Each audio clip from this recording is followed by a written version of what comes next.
आणि मी 3 मोठे कांदे कापून घेतलेले आहेत. वाजलेत आता रात्रीचे 8. आम्ही बनवायला घेतलेलं 7 वाजता, पण आमच्या सोबत एक ट्रॅजेडी झाली की माझ्या फोनचा एवढे फोटोज काढायचेच नाही ना. स्टोरेजच फुल झाला. स्टोरेज फुल होईपर्यंत आता अंधार पडला. आता व्हिडिओ थोड्या ब्लर दिसतील, थोडं समजून घ्या प्लीज प्लीज प्लीज. एवढे 3 बटाटे नव्हते घ्यायला पाहिजे. एवढं मोठं बटाटा कधी कोण करतो. मग 2च नाही, एकच बस झालं मी तेव्हा.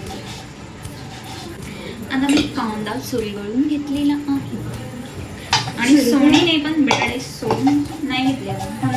बघू कसे झाले, बघू ना कसे झाले. नो, कामाच्या मध्ये डिस्टर्ब नाही करायचा मला. माझं झाल्यावर बघ काय बघायचं ते.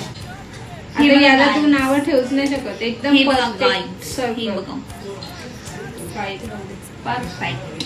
आता पुढची प्रोसेस तुम्हाला दाखवायला देते. शी यार किती घाण दिसते. चल कर पटकन.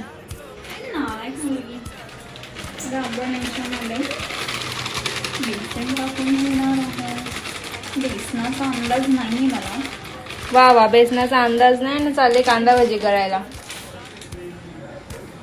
Disgusting guys, disgusting. तिखट मसाला आपला घरचा स्पेशल. हळदी.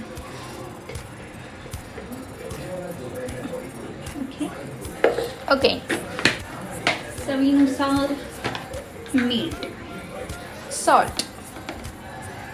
Salt 1 teaspoon. सो आता आपण याला करणार आहे चांगल्या प्रकारे mix mix mix mix mix. तर इथे आपलं कांदा भजीसाठीचं जे काय असतं ते तयार झालेलं आहे मिश्रण. आणि इकडे मी तेल तापत ठेवलेलं आहे. Go ahead.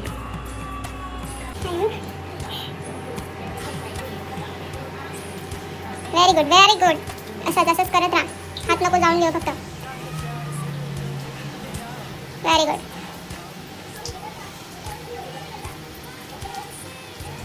Good girl. अशा प्रकारे आपल्या दीदीने कांदा भजीची रेसिपी केलेली आहे. आता नेक्स्ट आहे बटाटा भजी.